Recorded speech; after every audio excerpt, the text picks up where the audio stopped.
Hey, what's going on? It's Bill Burr, and it's time for the Monday Morning Podcast for Monday.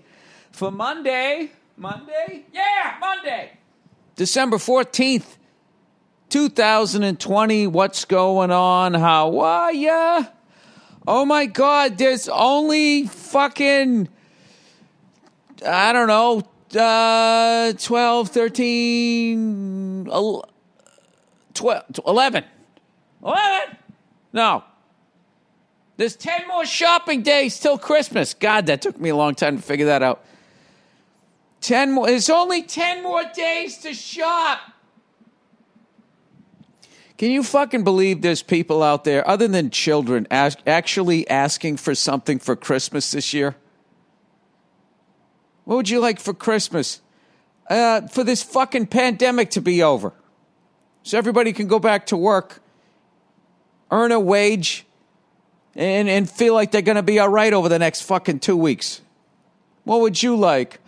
Well, I was watching Keeping Up with the Kardashians, and they had this chocolate-colored whore bag that to die for. It just brought out Kim's eyes, and I feel if I get it, in some small way, I'm as pretty as her. The fuck is wrong with people? You know, there's broads out there right now. Oh, there's a whole bunch of them. They actually got the fucking balls to ask for a ring for Christmas. It's like, well, do you want me to fucking make it? You know, I'll go take one of those fucking shower curtain rings off the thing, you know, if I'll stick it on your thumb. Yeah, people, I should have said this like 8 weeks ago. What do you want for Christmas? I don't need anything. Okay, let's get the kids something. If we don't have any kids, let's just go to the fucking Olive Garden. Or order out or sit outside. You know, next in our car with the sunroof closed.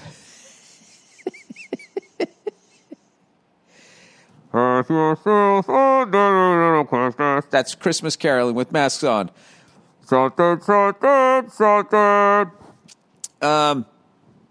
Yeah, but you know what? The vaccine is here, and I understand that a lot of people don't want to take it. I get it. I understand that. You know, especially, let's see here. Let's see, government. All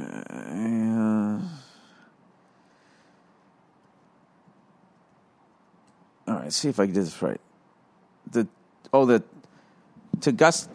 Tuskegee study. It's called the Tuskegee study of untreated syphilis in the Negro male. That was the name of the study. Study initially involved 600 black men, 399 with syphilis, 201 who did not have the thing. They just gave it to them. So I understand them not wanting to take. I understand if you're a fucking serial killer, a fucking white person. Why did I just say I'm conspiracy theorist, not a serial killer? All right, here we go. The study begins. In 1932, the Public Health Service, working with the Tuskegee Institute, began a study to record the natural history of syphilis in hopes of justifying treatment programs for blacks. It was called the Tuskegee Study of Untreated Syphilis in the Negro Male. The study involved 600 black men, 399 with syphilis, 201 who did not have the disease. The study was conducted without the benefit of the patient's informed consent. Researchers told the men that they were being treated for bad blood, a local term used to describe several ailments, including syphilis, anemia, and fatigue. In truth, they did not receive the proper treatment needed to cure their illness. In exchange for taking part in the study, the men received free medical exams, free meals, and burial insurance. Oh, my God. Although originally projected to last 6 months, the study actually went on for 40 years. What went wrong? What went wrong? July 1972, an Associated Press story about the Tuskegee study caused a public health outcry that led to the Assistant Secretary for Health and Scientific Affairs to appoint the ad hoc advisory panel to review the study. The panel had 9 members from the fields of medicine, law, labor, blah, blah, blah, blah, blah. The panel found that the men had agreed freely to be examined and treated. However, there was no evidence that the researchers had informed them. Nobody said, I want that shit. All right, so I get black people not doing it. And I understand white people who are into conspiracy theory or worked in the military not trusting the government. I understand that. But if you're a perfectly good middle-class fucking white guy like me, fucking sign me up. You know what, guys? I'll take the hit. And all you got to do is just listen to the podcast every week. And if I start sounding a little droopy, a little syphilis-y, or whatever the fuck they might do, then you know it's not good. All right? Maybe I'll have a safe word. I don't know. We shall see. But getting back to the other shit, you know, people asking for big gifts, ladies. People asking for big gifts, women. The people out there asking for big gifts, females. Yeah, what are you doing? It's unbelievable. You know what I mean? I swear to God, you get a woman in your life, she immediately becomes Bum Phillips, and you become Earl Campbell. You can have a few good years, but when 5, she's going to run you into the fucking ground if you let her. All right, I got a little promotion here. Tim Jones, from one of my favorite bands, L.A. bands, but then even though they're not L.A., but the bands that I saw out here in L.A. from Truth and Salvage Company, which I believe they might be on hiatus right now. Tim Jones and what the fuck did I write here? Oh, and this other musician named Leroy. I couldn't figure out what his last name were. Who does all the Wheeler Walker Jr. stuff? They have a triple vinyl startup release going on right now. I'll send you the link. I guess they call it Roots Music. I just call it Good Music. You should check it out. Triple vinyl. They made 3 albums coming up of great music. They have a startup right now where you can go out, help them out, buy the albums and all that. You should check it out. If you like Truth and Salvage Company, this is one of the dudes from them, from that band. All right? That was probably one of the worst promos ever. Tim, if you hear this, I apologize. I'll do a better job next time. All right? Okay, that's it. All right. Now with that horrific promo, let's talk about this amazing douche. I'm going to start a new segment on here called Amazing Douche. And what's an amazing douche? Well, I'll tell you. It's when you meet somebody and they push through being a douche, just like the average douche. You know, like, really? You're going to pass me on the right on the fucking highway doing 80? It's kind of a cunt, but we'll call him a douche just so this works, right? An amazing douche is such a douche that you're not even mad at him. You just start watching. You're fascinated by the behavior. Like, how could you be that big of a douche and not even be aware of it? I mean, that is amazing. That there is an amazing douche. There, did I explain it enough? So me and my wife, we were driving around. I can't even remember what the hell we were doing. We were just driving around, maybe trying to make my son go to sleep or something. So we ended up going into this vegan restaurant. All right, it was funny. We went in there, and I was all about it. I'm like, all right, I've been eating. I think I ate a whole fucking cougar when I was mountain lion. I can't say cougar anymore, right? That means some old broad. Trying to get some dick there. I ate a whole fucking mountain lion, barbecued mountain lion when I was in Texas, and I was like, all right, I probably could use some sort of salad here, right? Some sort of greens, some sort of Brussels sprouts or whatever. So I walk in there, and the second I walk in, there's just too many colors in there. You know what I mean? Like the menu's just too fucking bright. Too many pinks, too many pastels. And I'm like, I feel like I'm in a fucking ice cream parlor right now. And not a good one either. One of those chain restaurant ones, you know? Like, what's the one with all the different flavors? Those fucking ice cream ones stink. The ones that have like 9 million flavors, those things always suck. The same way as you go to a beer and it's like, we have fucking, you go to a bar, we got 900 beers on tap. Oh, do you? Do you? All right. Well, I don't want to get the one that nobody's fucking drinking that's just been sitting there all stale. Actually, we run a bar, and it's been really difficult during COVID. And just so you know, we make sure that everything's a certain level of fresh, or else we go get another keg. Sorry, whatever. I just never had, you're just trying to do too much. So I walk in there, and I'm just like, this is one of these vegan places where people think they're eating vegan, and they are. But vegan is also eating like potato chips. Right? Isn't it? Unless there's some sort of oil from a duck that they fried it in. But you know what I mean. It's like this is one of these vegetarian places where you eat there every day, and then you go to your therapist on Thursday every week going like, I don't understand why I'm such a fat fuck. It's because you're eating at a vegan place with one of those it's like a fast food place, but it's vegan, right? So we walk in there, and I forget what my wife ordered. She ordered some sort of BLT. That wasn't bacon or something, right?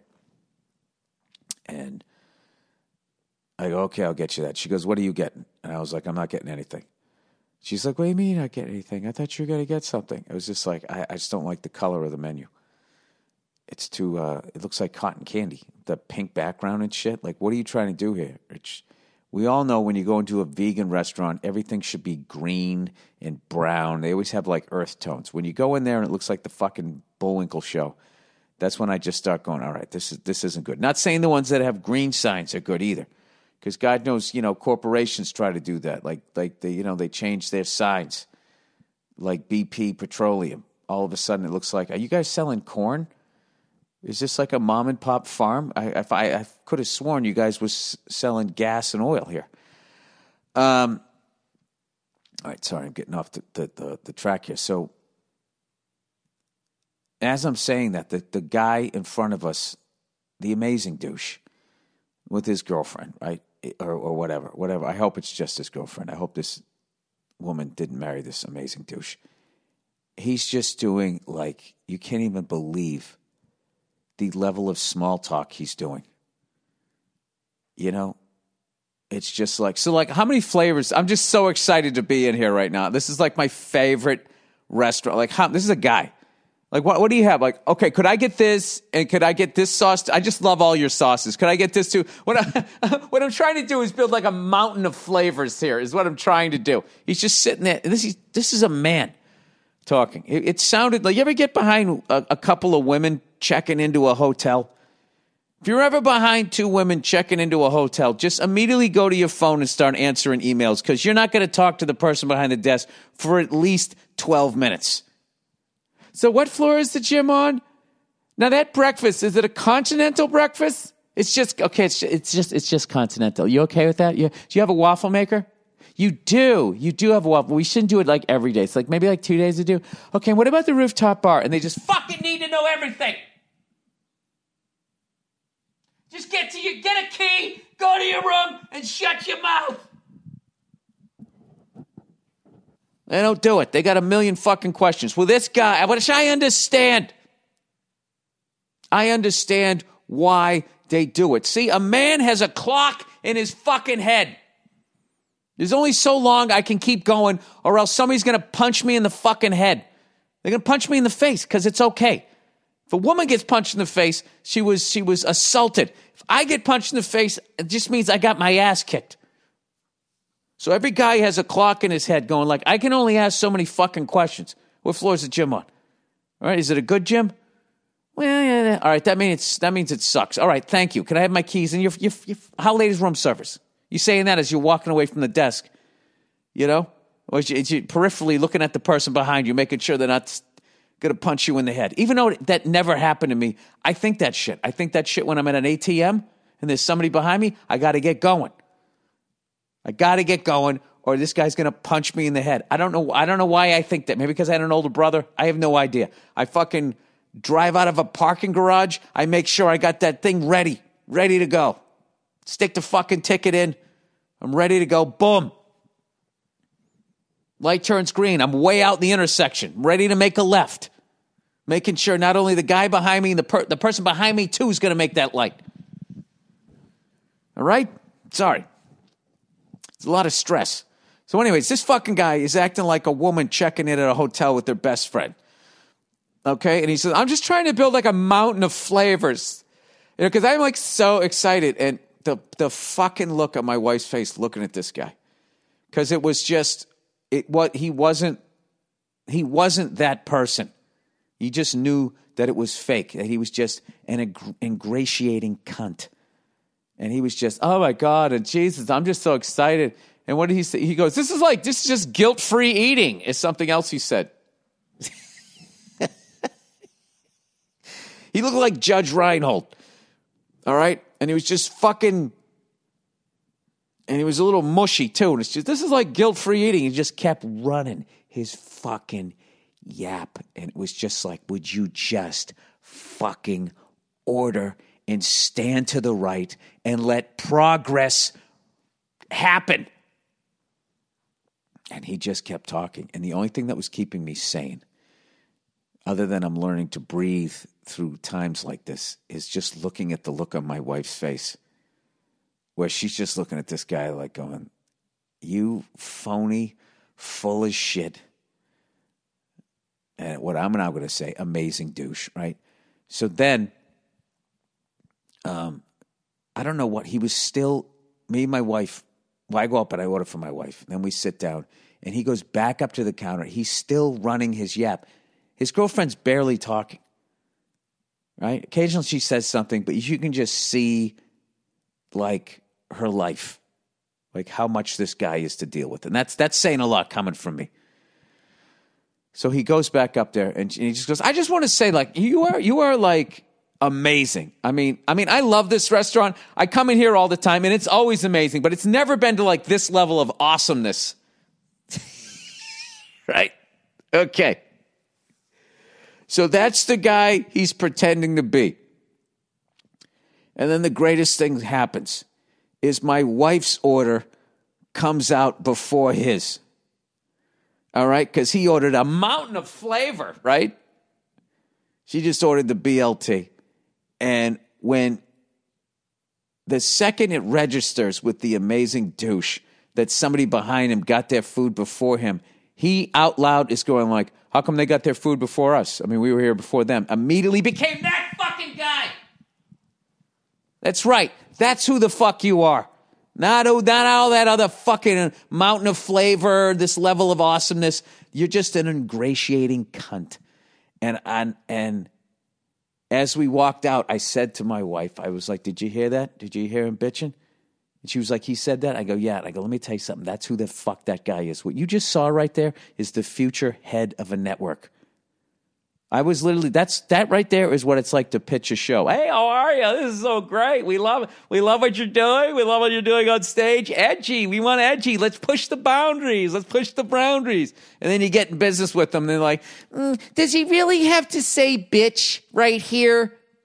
Can't he just say woman? Well, that's not who this guy is. I know, but we have a lot of female viewers. What happened to the person in the meeting? Huh? Oh, I got my order before you. That's what the fuck. You are a fucking ingratiating cunt. Maybe that's what it is. Ingratiating cunt. Amazing douche. You know, whatever you want to call them.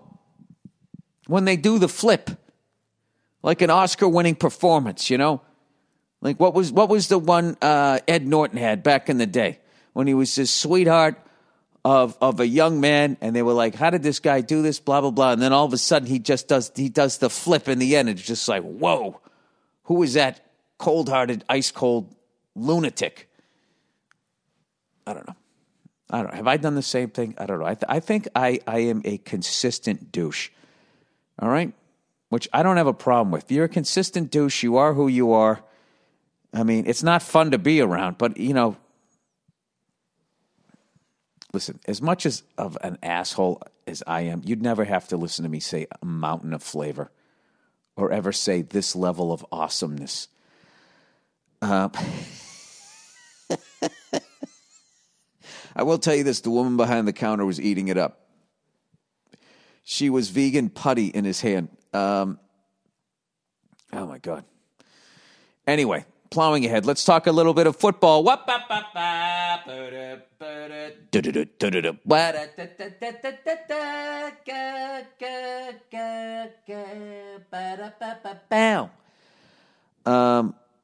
didn't talk. Oh, Billy Redface. I'm in the Mandalorian this week.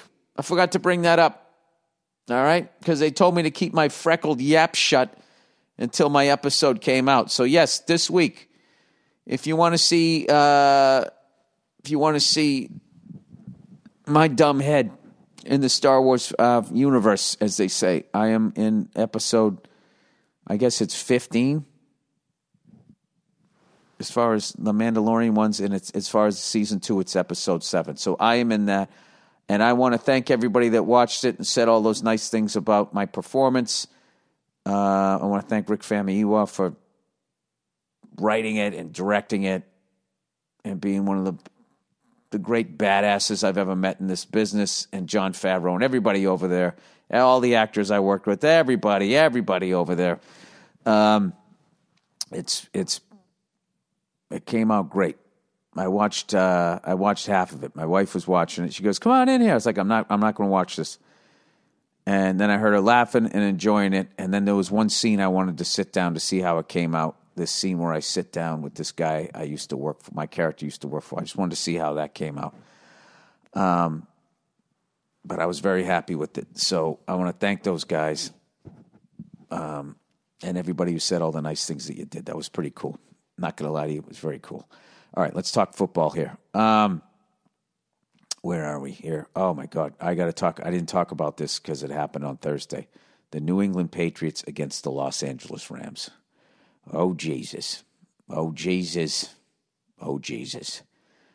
The New England Patriots were trying to do something that I don't know if any team has ever done.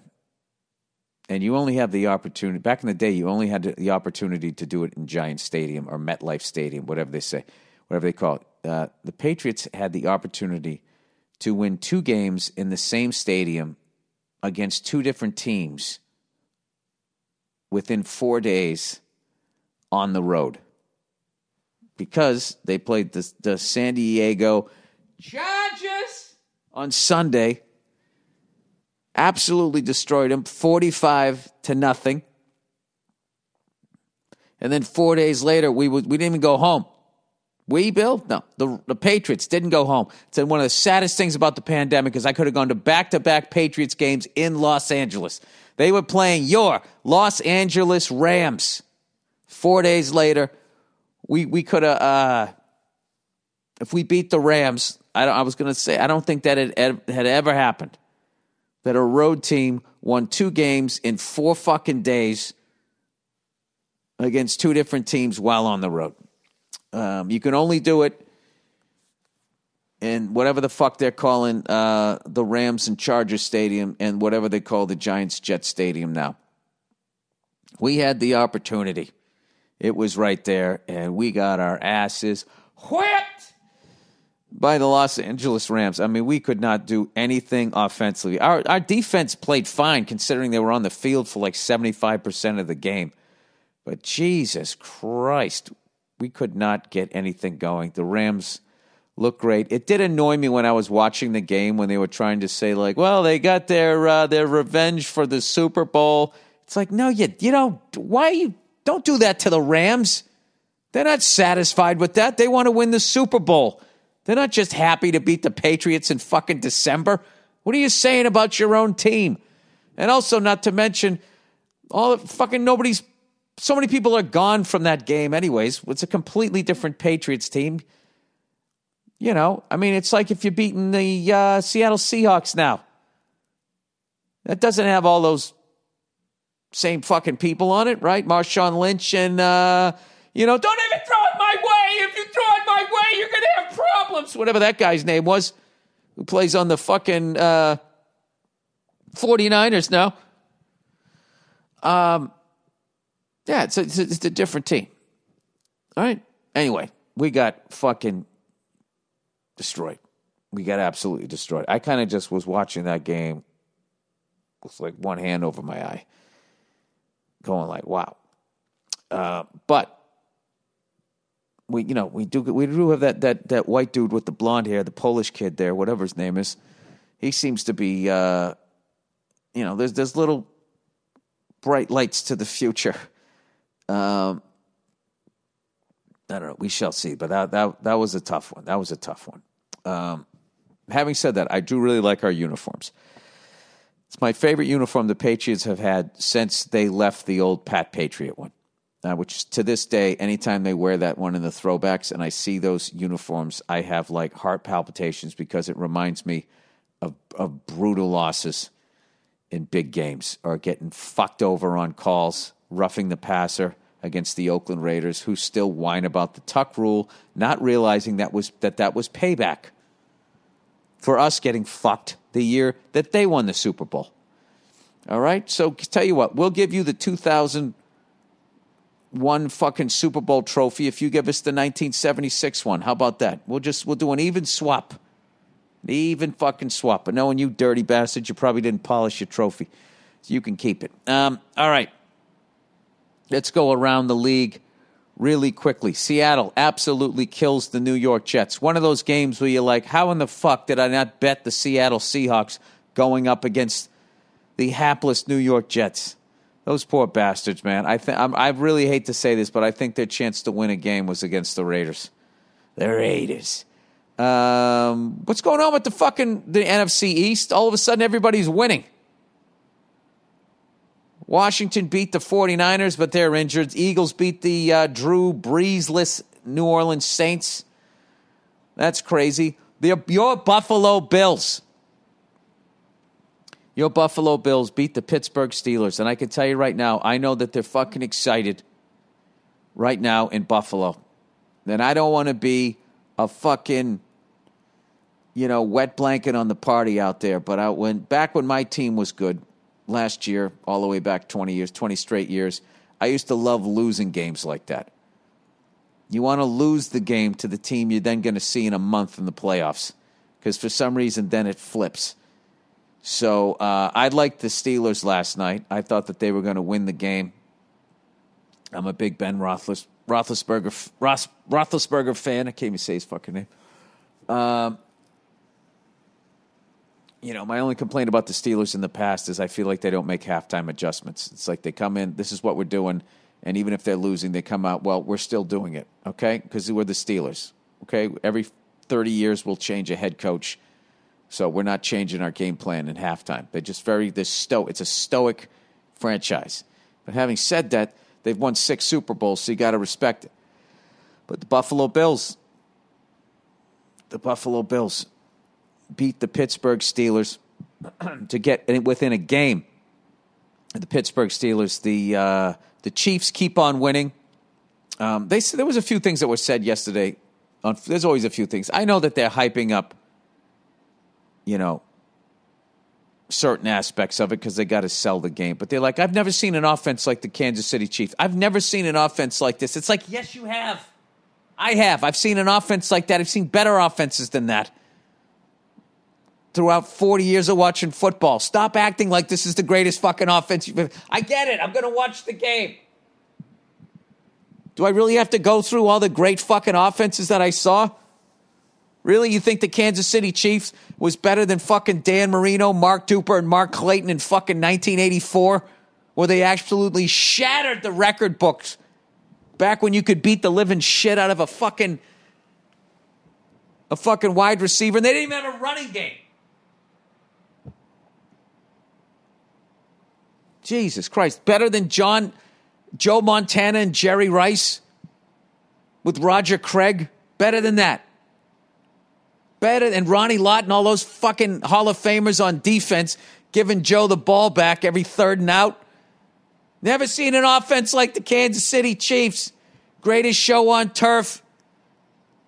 Kurt Warner, Holt, and all of those guys.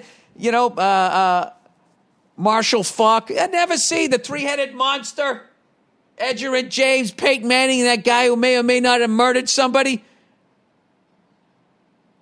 2008, the fucking New England Patriots, Tom Brady with all those weapons, and then they get Randy Moss. I've never seen an offense as great as this Kansas City.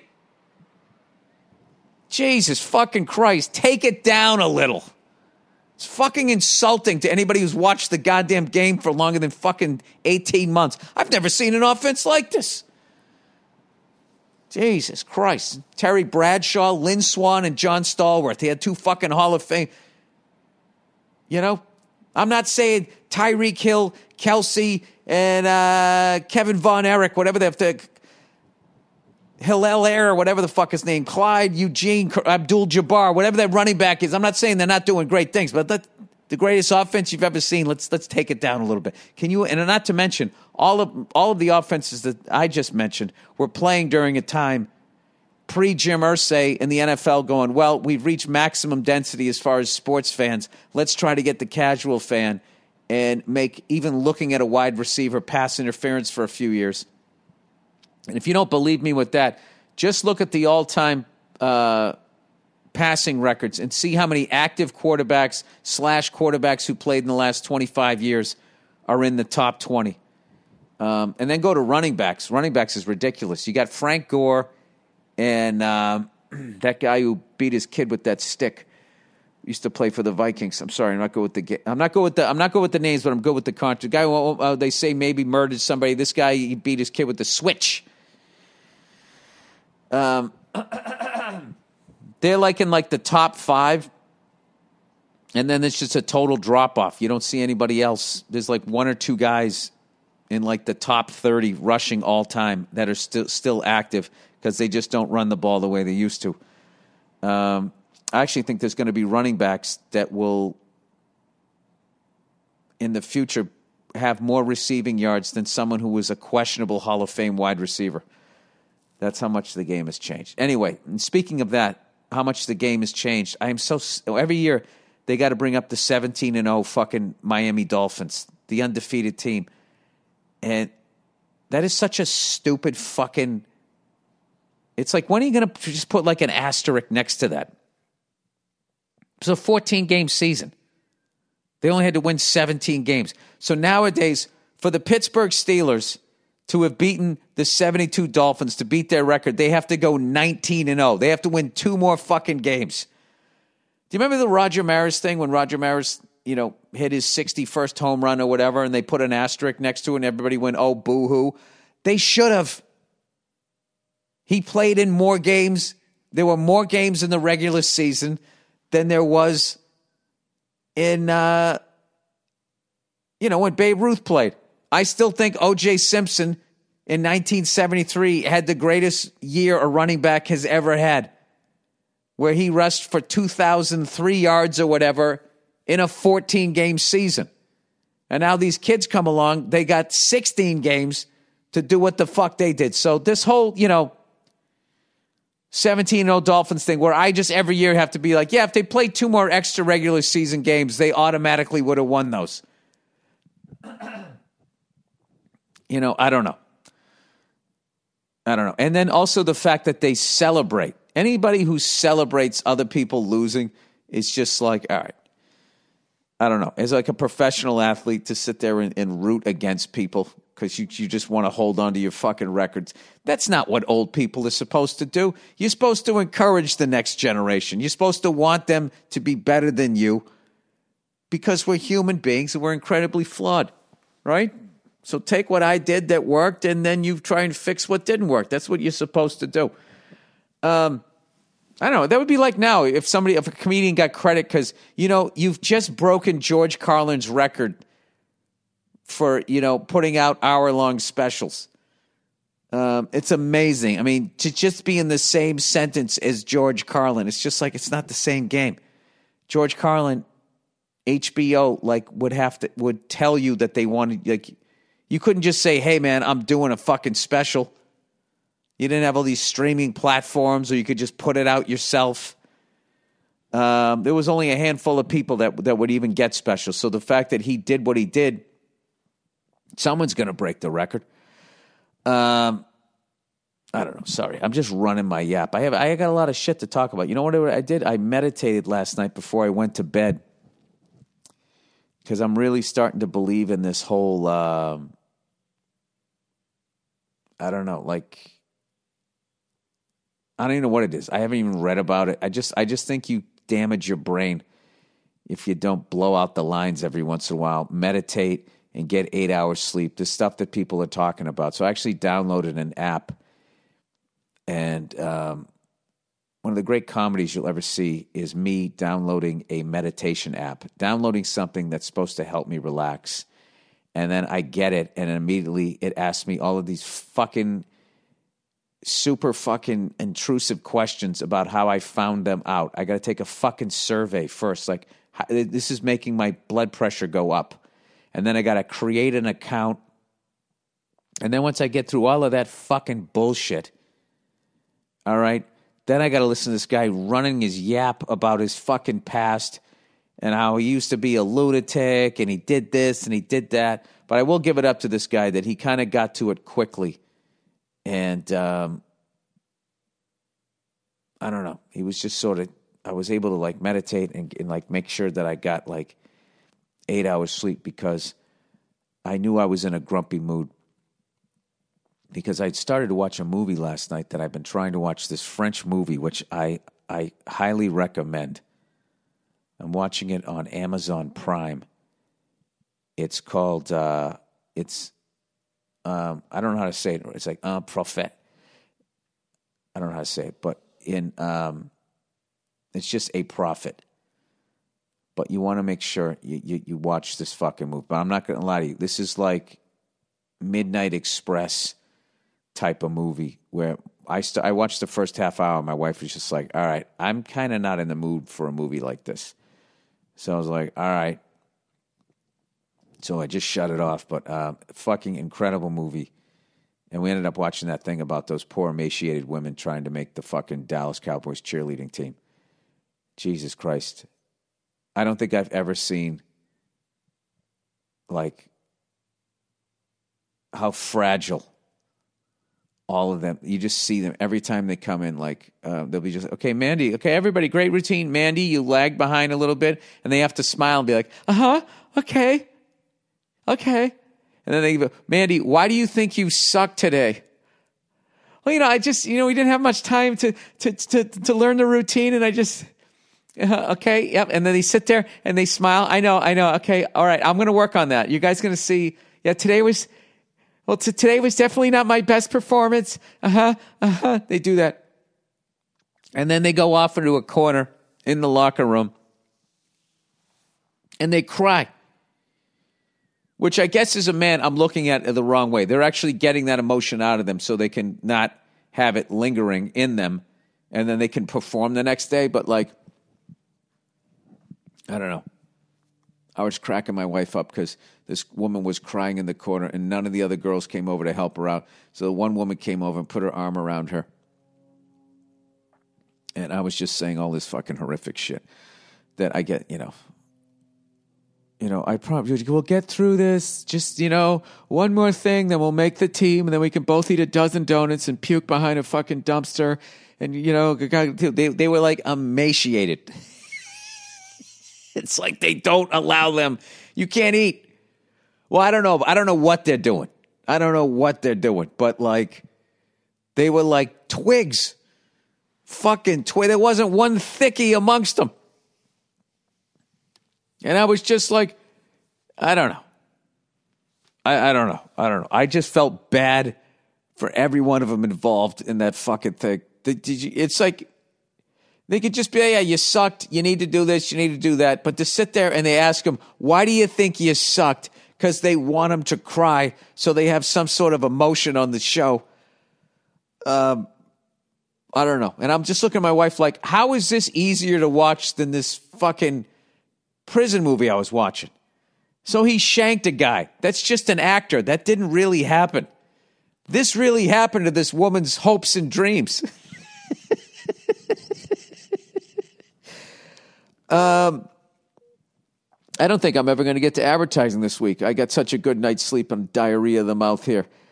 I saw another clip, right? Because I'm trying to eat better. And like I said, I ate an entire bison when I was in Texas, and I enjoyed every delicious second of it. Texas is a fun place to get fat. I'm going to tell you that right now. Fun people out there. So this person, somebody sent me something, and it was this English guy coming out talking about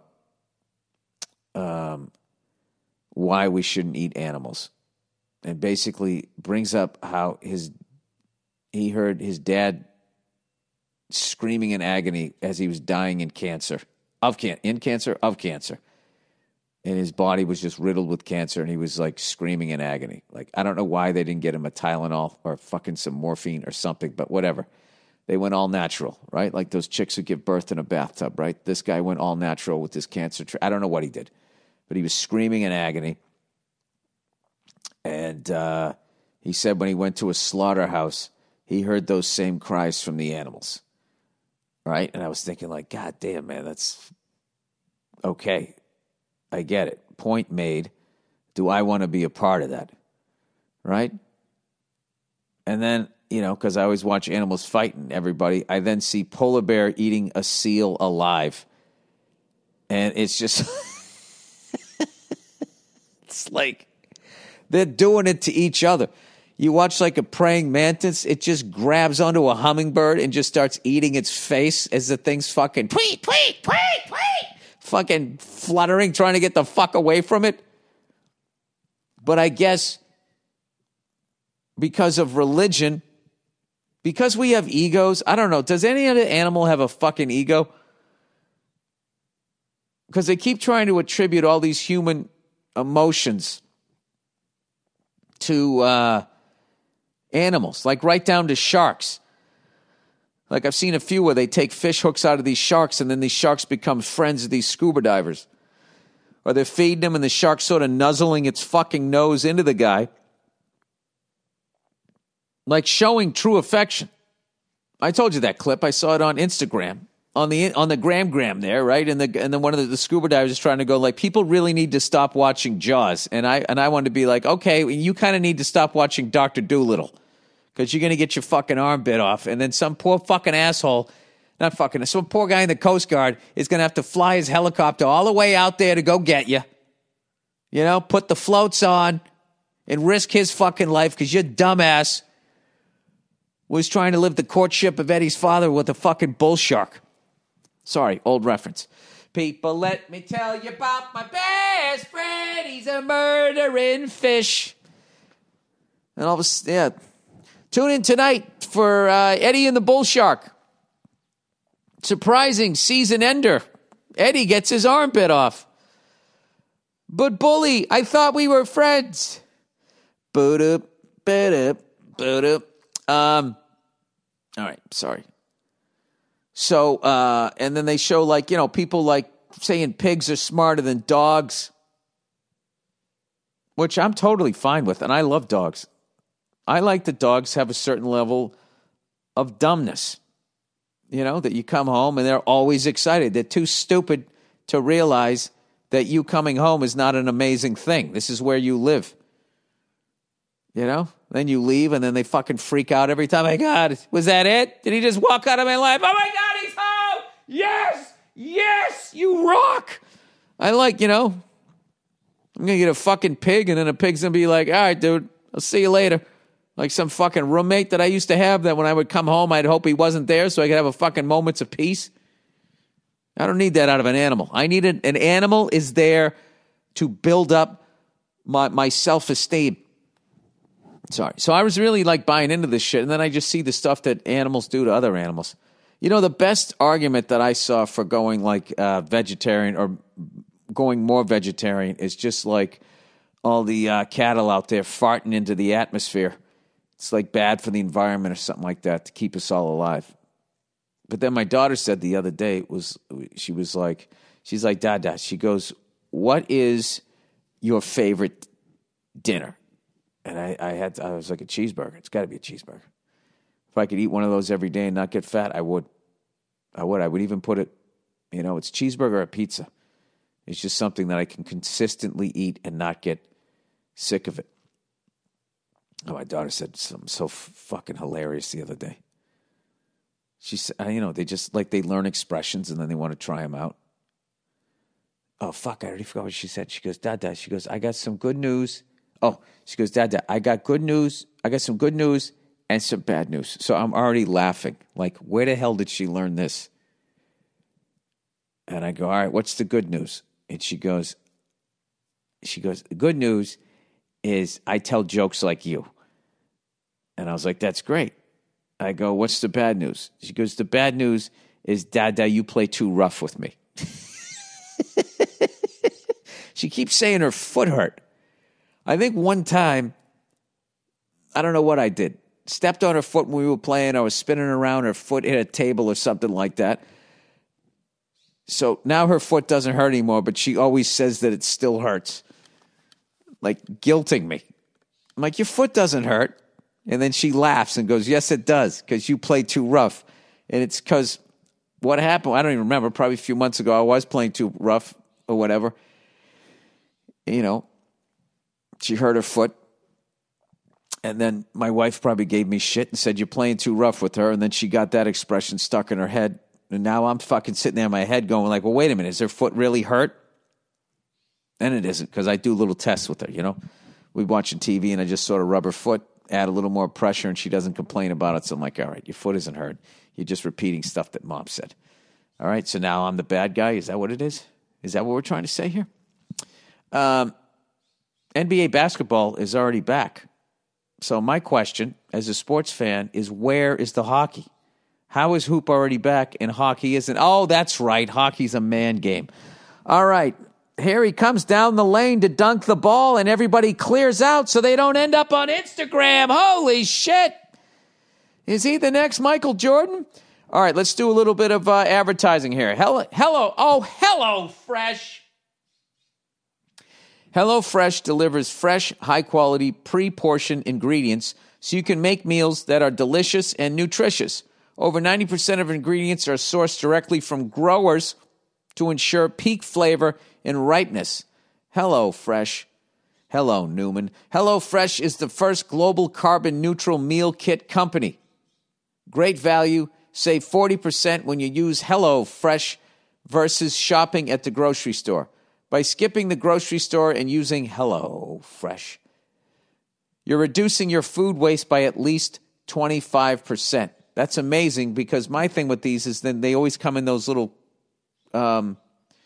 containers. What do you do with the containers? Are they recyclable? Easily change your delivery days or meal plan preferences and skip a week whenever you need right on the app. Keep the fridge stocked by adding extra meals or additional proteins, quick meals like breakfast, on the go, or their 10-minute lunches, and even desserts to satisfy that sweet tooth. HelloFresh is committed to donating to those in need. So far in 2020, they've donated 3.5 million meals. That's great. Helping out your fellow man and woman and theys and whatever else you're supposed to say. HelloFresh offers convenient, no-contact delivery to your doorstep for easy home cooking with the family. It always should have been no contact. You got my food. Go to HelloFresh/80Burr and use the code 80Burr to get $80 off, including free shipping. That's HelloFresh.com/80Burr, B-U-R-R, code 80Burr for $80 off and free shipping. Policy Genius. You know, the holiday season, wooby-dooby-doo, sure knows how to lighten your wallet. For many families, December is one of the most expensive months of the year, not to mention the busiest. If you're looking for a fast and easy way to put some money back in your pocket, why not reshop your home and auto insurance rates with Policy Genius? Policy Genius combines a cutting-edge insurance marketplace with help from licensed... Somebody sat down and created a cutting-edge insurance rate program. Good Lord. The amount of people out there that think they're fucking smart. You know what I mean? Because they read things.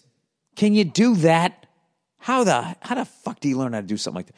Policy Genius combines a cutting-edge insurance marketplace with help from licensed experts to save their home and auto insurance an average of $1,000 per year. Better yet, it's really simple to use. First, head to policygenius.com and answer a few quick questions about yourself and your property.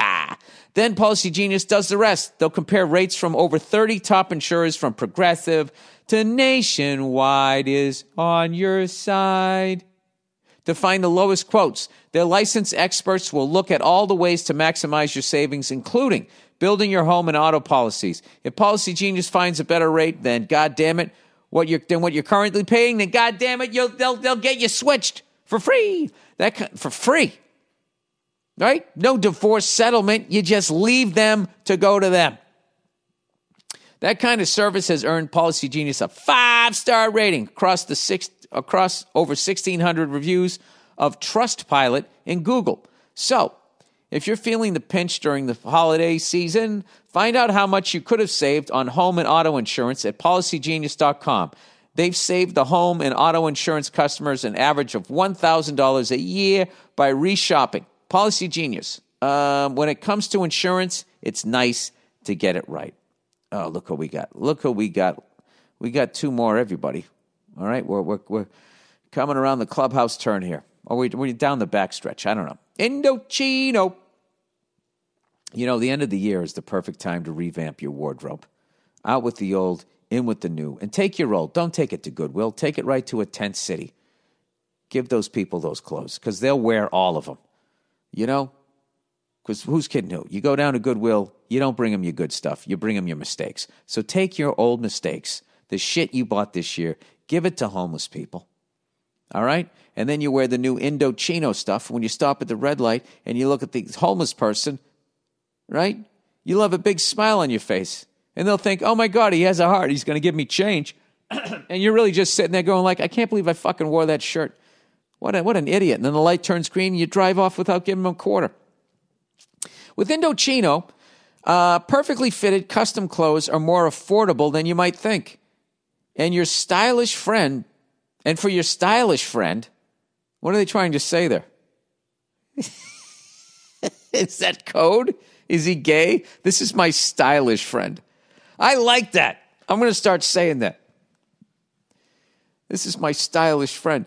And for your stylish friend, pick up a gift card. This is not for gay. Gay guys do not shop at fucking Indochino. I don't know where they shop, but the style's a little heightened than that, don't they? This is for your metrosexual. Look, I don't want to cut gay guys out of this. Okay, I want to be inclusive. All right, and for your stylish friend, wink, wink, pick up a gift card for a present you won't need to keep a gift receipt for. Talk about how you feel when you find clothing that fits you and your style just right. Oh, I feel like $1 million. I don't feel fat.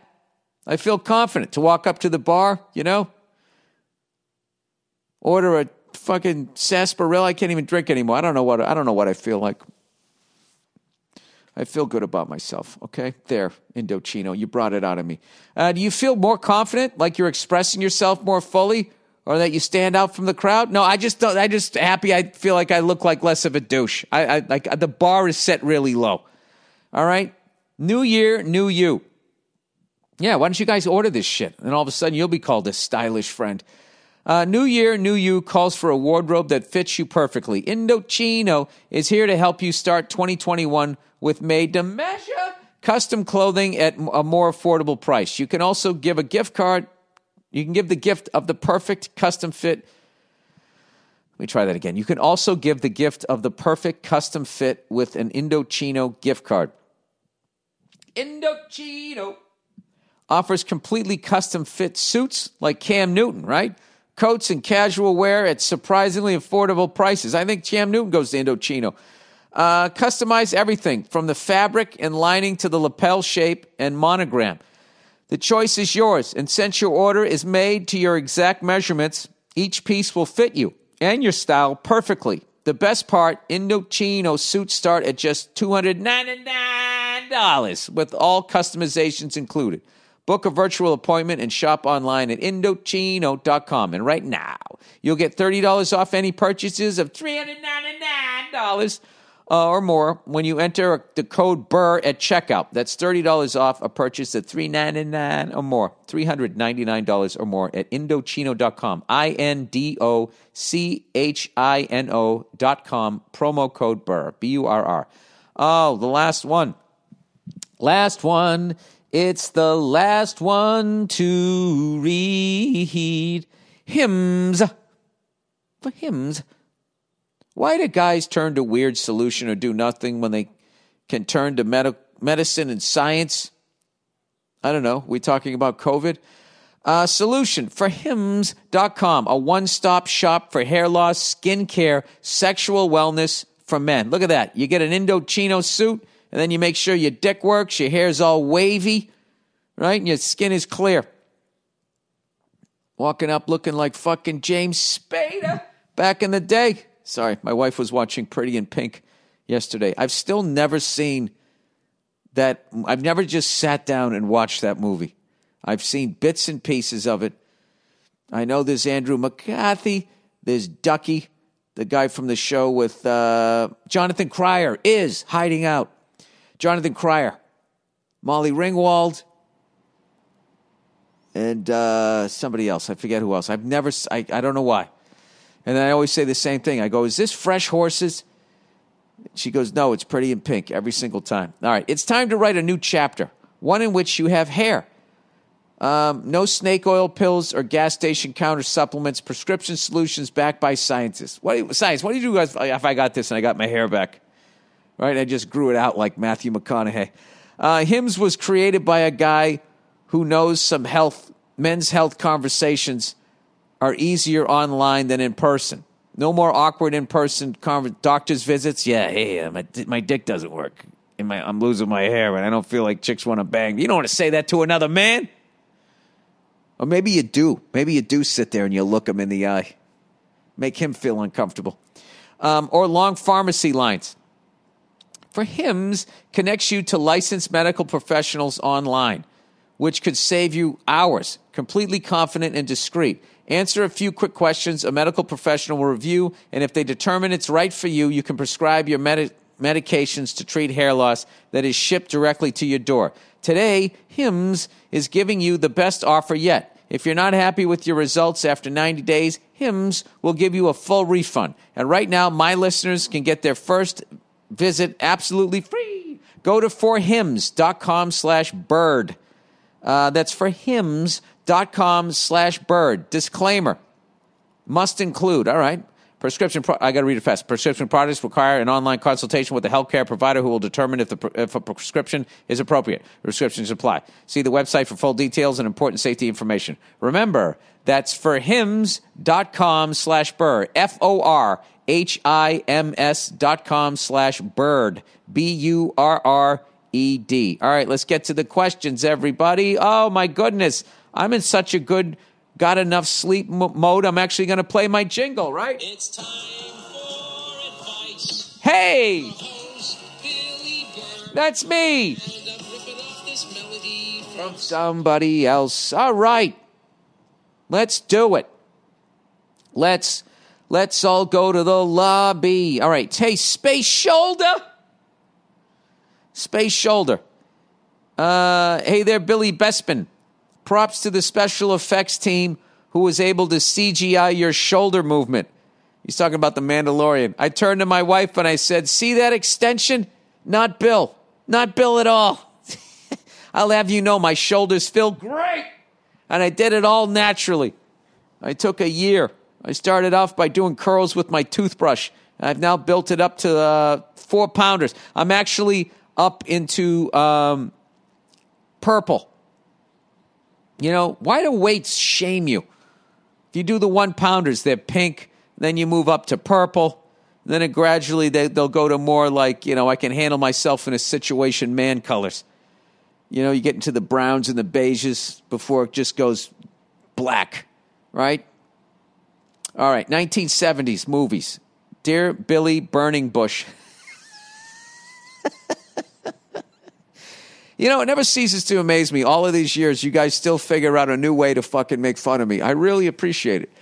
I'm not even joking. You give me a laugh every week, so thank you. All right, big fan from Columbus, Ohio.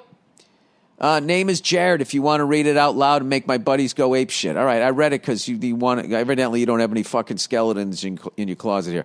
All right, love both your comedy and the podcast, especially when featuring the lovely Nia. I know you've been burning through 70s flicks, and I'm somewhat of a movie encyclopedia. So I decided to weaponize my autism for your viewing pleasure. All right. Goodfellas is one of my all-time favorites, and The Nice Guys was the best movie of 2016. I love that fucking movie. So I think our tastes are at least mildly compatible. Here are a few recommendations. I'll try to spare you the super well-known ones. Oh, dude, there's nothing better than a great obscure movie, band, football player, whatever. Anything obscure that's actually good and nobody knows about it is the shit. All right. Sorcerer, 1977. You guys should write these down here, man. The most underrated movie in cinema history. Action-packed thriller by Wilhelm Friedkin. Wilhelm Friedkin, the same dude who made The Exorcist and The French Connection, two of my other favorites. Well, shit. I got to watch that. Deep Red. No, that's not about a smarter version of me. Thank you. 1975, ultra-violent murder mystery by Dario Argento, who also made the horror classic Suspiria. 2 years later, another awesome one. Haven't seen that one either. I'm watching all of these. Duel, 1971, early Steven Spielberg flick, low-budget road thriller with some great car chases. I got to check that one out. I love Spielberg. All right, Black Christmas, 1974, the absolute scariest slasher movie I've ever seen. Perfect for morbid holiday watching if you're a blasphemous bastard like me. Dark Star, dude. Dark Star, 1974, goofy-ass sci-fi comedy by John Carpenter, who would go on to do other goofy classics like Big Trouble in Little China. Great fucking movie. 1986, fucking hysterical. That's got what's-his-face in it? Kurt Russell. My favorite thing is when he delivers that line and then exaggerate, like bites into that sandwich. Big Trouble in Little China is great. All right, The Tenant. And also so on point to make fun of those kinds of movies as they were still coming out and people weren't making fun of the action hero movies. The Tenant, 1976. Early Polanski. Guy's a freak, but Christ, can he make a movie? Mind-fucked of a paranoia story about a man slowly going insane while shut away in an apartment. Something we can currently understand. Wow. Dude, I don't like scary movies, man. I'm not into it. I take the ride. They scare the shit out of me and they stay with me. And I start walking in to places here in Baba Duke.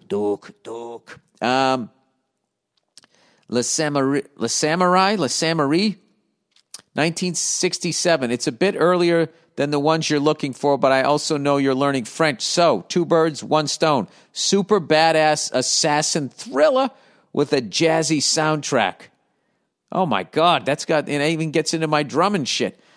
Sorry if I wasted your time with a bunch of movies you've seen. I haven't seen any of those. I've tried to give you some obscure ones that I really, really like. Stay safe and get your lovely co-host back on the podcast soon. I am. I'm getting some microphones. I'm updating my little studio here. I've already ordered them. I'm just waiting for them to come. And there's going to be more Nia in 2021. Also, I think we've stumbled upon another cool thing here. Anything obscure. Top 10 obscure cars, top 10 obscure albums. If you want to say your obscure movies. The ones that, that people should fucking see and they never do. All right. Let's see here. French movies. Hey, Billy Ballbuster. Hey, Billy Ballbuster. All right. Love the podcast. I always wanted to learn French also, but all my friends convinced me that the French are assholes. Like, we're not. Everybody's assholes. And so are they. But then when you go over there, you get to act like an asshole American and then hear an asshole French guy talking about you in his native language, and then you get to be like, I know what the fuck you're saying. And watch his little pocket square fall out of his jacket. Anyway, I might take it up again after hearing of your success. Yeah, I'm moving right along. Je parle un peu le français, pas très bien. Voulez-vous aussi boire avec moi? Voulez-vous des manches avec moi? I'm learning a lot of those. My favorite French word right now is boulevard. Boulevard. Le boulevard Saint-Michel, monsieur. Oui. And everybody thinks that like French is like really like effeminate and all that shit. And I would just say, go watch any movie with that dude from The Professional, who I should know his name.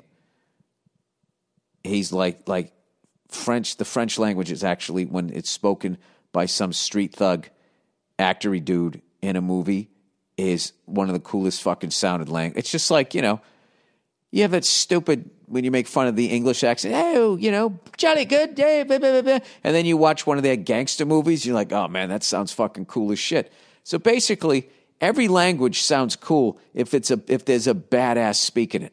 You know what I mean? You just got to find the movies. All right, French movies. All right. Heard you say you wanted some more French movies. I have 3 for you. I don't know how. Amelie, I don't know how to say it. A-M-E, with the accent coming back at you like you're smoothing your hair. That's how I remember it. And the other one is your brother slapping you off the top of the head. Accent aigu. I think that's accent grave. A-M-E-L-I-E. Cute movie about a daughter finding her place in the world. Or maybe I could watch that with my daughter. City of Lost Children. A slightly weird movie starring Ron Perlman. I love Ron Perlman. Marquis, M-A-R-Q-U-I-S. This one I found at the local video store in high school in the foreign section. I bought the VHS off eBay about 10 years ago. Oh, this is a cinephile here. But haven't seen it anywhere else. Good luck. It's weird.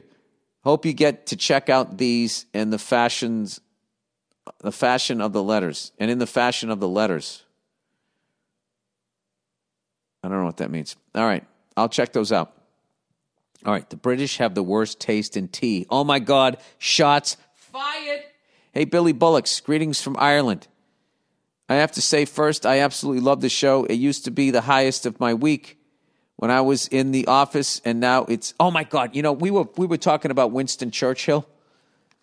Me and Burt Kreischer on the Bill Burt podcast, just saying how that dude was a man, the way he stood up to the Nazis. And some dude fucking said, you should look at his difficult It said Winston Churchill, and then he wrote, educate yourself. And it's his complicated history with the Irish. And just saying educate yourself as a human being to another human being, like that guy right then, it was just like, I don't ever need to meet this person in life. I know exactly that is one of the most self-satisfying fucking people you could ever fucking meet in your life. All right, you know everything. I'll try to come up onto your fucking plane. You know, not check out. Check out this, you know, just to sort of balance out. Educate yourself. In other words, I know who Winston Churchill is, even though I've never met him. And you don't. All right. I have to say first, I absolutely love the show. It used to be the highest highlight of my week when I was in the office, and now it's even more so during lockdown and working from home. It really cheers me up. Love hearing stories about growing up in Boston. It sounds very much like growing up here in Ireland. I don't know how many times I've been called a fucking Mary for the slightest of things by an adult as a kid. But everyone rips on each other. It's more of a term of endearment than anything, and it toughens you up. Yeah, it absolutely is. Oh, and by the way, if it's done right, it can also be something that tries to build you down, and then you spend years trying to figure out who you are and building yourself back up again. But that's a different story.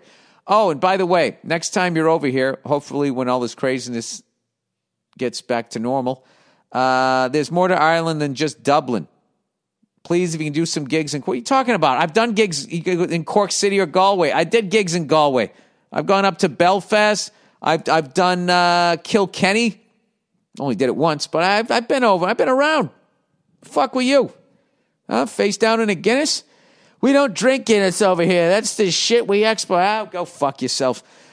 Please, if you can try doing some gigs in Cork City or Galway. You won't be disappointed. Both cities have a much better audience than those superior dubs. Oh, you're all insecure because they live in the big city. Who think they're the bee's knees. Oh, yeah, I went to Galway. I found out about all those babies you threw down that fucking well for those chicks who got knocked up out of wedlock. Yeah, it's a beautiful seaport city. That was one of the best sets I've ever had. I just kept referencing that. There was some sort of fucking thing over there where these chicks who would get knocked up who weren't married, they'd be sent away in shame to this nun convent or something like that, and they'd give birth, and sometimes the babies would die, and there'd be no record that the baby even lived, and they just stuck them into like their septic tank or some shit. And then one day it backed up, and they were cleaning the well out or whatever the fuck it was, and all of a sudden there was all these dead babies down there. It's fucking unbelievable. Religion, I swear to God, even though I'm starting to believe more in an afterlife again, that there is something beyond this, religion has no idea what it is or even understands. I don't think they even understand God. I don't. Because what they say God is and what I'm seeing out here, to just use the devil as a scapegoat is really just more like you just don't fucking understand like I do. Nobody understands what's going on, why the fuck we're here, or what the meaning of all of this is. All right? All right, let's plow ahead here. Anyhow, I see you're getting into drinking tea. No, I'm not. I'm not getting into drink tea. I just fucking drink that throat coat shit so I preserve my instrument. Sorry. As you probably know from your cigar smoking, you want something that's quality. The English have this worldwide reputation for their tea drinking. From TV and movies, I reckon, but their tea tastes like cat piss, especially that Earl Grey shite. I have some family living over there, so I've tried them all and haven't found anything good that's even worse. Anything as good as even the worst brands of tea back here. Oh, look at the Irish talking shit here. You thought we were just fucking all about fucking booze and wearing those sweaters. What are they? A jumper, whatever the fuck they call them. Forget what they call them. If you could source some Irish tea, there's some Irish stores over there that stock it, or I'll even send you some if that's possible somehow. What you need to get your hands on is the pinnacle of Irish tea called Barry's Tea. Oh, my God.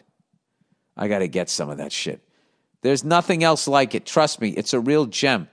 Lyons Tea is fairly good options, too, Lyons, if that's all you can get a hold of. Advice on making it, you may be doing this already, but boil the kettle, and just before it's about to finish boiling, cut it off, and the tea bag goes in the cup first. Then pour the hot water over it and leave it. Don't touch it. Don't stir. Just walk away for about a minute and a half. Come back, take the tea bag out. Now you can give it a little stir. This is great advice. I haven't heard you mention this before, but please add a drop of milk. Not a lot, just a drop, and stir some. Stir some more. And that your tea, and he spelled check here. And that your tea is ready. I guess, and then your tea is ready. P.S. Blow on the tea first and sip to make sure the temperature is good. Dude, if it's boiling, I'm waiting more than a minute and a half. That's my biggest problem with tea, is it fucking burns the inside of my mouth. If you dive straight in, you're going to burn your taste buds and not be able to taste anything for a few days, which sucks, as you probably already know. Best regards, and happy Christmas. Merry Christmas. Happy holidays. Not happy Christmas. To yourself, Nia, and the two little ones, hope you have a wonderful day. That's great advice. Barry's Tea, everybody. All right, we're going to wrap it up here with dumb questions for employees. This is for you guys who haven't listened in a few weeks. We've been, people working with the general public, and people tend to come in and ask dumb questions. And the classic one was myself, who went to the Joshua Tree and asked the first park ranger where he saw, where is the Joshua Tree? Not realizing that Joshua Tree was a species of tree. Like it would be on the East Coast being like, where is the elm tree? Dumb question for employees. Antarctica listener. Hey, old Billy boy, I was listening to your Monday morning podcast and heard your call out for listeners in Antarctica. While I'm not there at the moment, I'm currently in training to head down for the next 12 or so months with the Australian Antarctica program for what will be my third season as a carpenter. What the fuck are you building down there? Global warming, right? Australia's on fire. Antarctica's sort of shaped like it. It's surrounded by water. Good for you guys. I love it. Take it over. While on the ice, my job is to maintain the station, assisting with any science projects, and generally helping out the station in the kitchen, etc. Whenever I tell anyone I work down there, about 90% of the people's first question is whether I see any polar bears. I just politely say that there wouldn't be any penguins if there were. Here are a few other stupid questions I've had over the years. Number one, when talking to conspiracy theorists whack jobs, I've been asked if I've seen the ice wall or crashed UFOs, then been called a liar or government shill when they don't get the answer they want. What is the ice wall? Oh, my God. Is that when they think that the world is flat, we live in a giant cereal bowl? Ice wall conspiracy. I can't spell this. Antarctica. Ice wall. Ice wall may refer to the wall of ice. May refer to ice wall, any wall of ice. Blah, blah, blah. Flat earthers cruise will sail to Antarctica ice wall. All right, let's see here. Organizers of the annual conference that brings together people who believe that the earth is flat are planning to cruise to the purported edge of the planet. They're looking for the ice wall that holds back the oceans. The journey will take place in 2020. Oh my God. Somebody has to film that. Somebody has got to film that. That is amazing. That is amazing. I mean, that's Planet of the Apes when he's going to come around and fucking see that Statue of Liberty laying there in half. I want to see that. I will actually contribute money to that journey. Okay, dumb question number 2. Do you all stay in igloos? Oh, Jesus. Number 3. When telling an apprentice at work I was going to Antarctica, he replies, "That's up in Alaska, isn't it?" Oh, Jesus. Anyways, love the podcast, mate. Listening to you read out loud and ranting about the world we live in is a great way to pass time on the station. And on the 2-week trip to the icebreaker takes getting either there or back. All the best to me and the family, and go fuck yourself. Man, that must be really peaceful, though. If you're just out there and there's no internet or shit like that and just be on that boat, that would be amazing. I think I would feel way better if I was going back to Australia rather than to Antarctica, even though I would be excited. But in my head, I'd be like, oh my God, am I going to run into the thing down here? Or was that the North Pole? Did I just ask a dumb question? All right, furniture mover. Hey, Billy Brady blower. Come on, you can't. I'm not blowing the guy. I'm just saying what he's doing. They won again yesterday. I used to work as a furniture mover in South Texas / San Antonio about 15 years ago, and we would always get dumbass questions by customers. But these are my top 5. Furniture mover, top 5 dumb questions. Number 5, I guess you don't need a gym membership, do you? Answer, no, you asshole. I get paid shit every day for the benefit of fitness. Response, only if you tip. Oh, okay, that's what you say. All right, but you want to say the other thing. Okay. Do I tip you? Answer, well, you tipped your pizza guy $5 before checking to see if he delivered your $10 pizza, right? I took your $5,000 TV across the fucking county lines, and I'm on probation and didn't steal it. So you tell me if I deserve a tip. All right, number 3. Can you and your guys take your shoes off when you come in and out? Answer, no, the cleaning guy will charge you more if me or my guy slips on your floor while you're carrying a couch and bleed out. Do you guys do plants? It happens all the time. You wouldn't believe. I don't even know what that means. Answer, I'll move it, but I'm not a gardener. If shit, they want you to dig up a plant. I thought they meant like a house plant. If shit goes bad, ask my cousin. Cousin, he's illegal, and your new neighbor. I don't know what that means. An illegal immigrant. Number 1, will all this fit in one trip? An $85 an hour, 2-hour quote. Third, okay, wait. Will all this fit in one trip? And it says, and $85 an hour, 2-hour quote. Third floor walk-up apartment. Answer, ma'am, this is a moving truck. You've been pack ratting for 20 years in this home, and considering that you have a Bill Burr Comedy Central VHS tape, I would say no, more than one trip. Thanks a lot, Bill, and can't wait to see you in Texas. Oh, that one was from a while ago. I already did the tour there. All right, everybody. Thank you so much for listening to this podcast. Look at this here. I did an hour and 20 minutes because I got a good night's sleep. I'm back into it. I'm back into getting sleep, taking naps, and meditating. Let's see how long this lasts. This is like I'm going to the gym. I'm getting my abs. I'm going to take care of my brain. All right, go fuck yourselves, everyone. Thank you to everybody that watched The Mandalorian, said all those amazingly nice things. Thank you once again to Rick Famuyiwa and John Favreau for writing it, directing it. That's Rick, and John for putting me in it, editing it, and doing all of that stuff. Amazing to be a part of that. All right, and then with that, go fuck yourselves, and I'll check in on you on Thursday. Oh, by the way, Cleveland Browns tonight.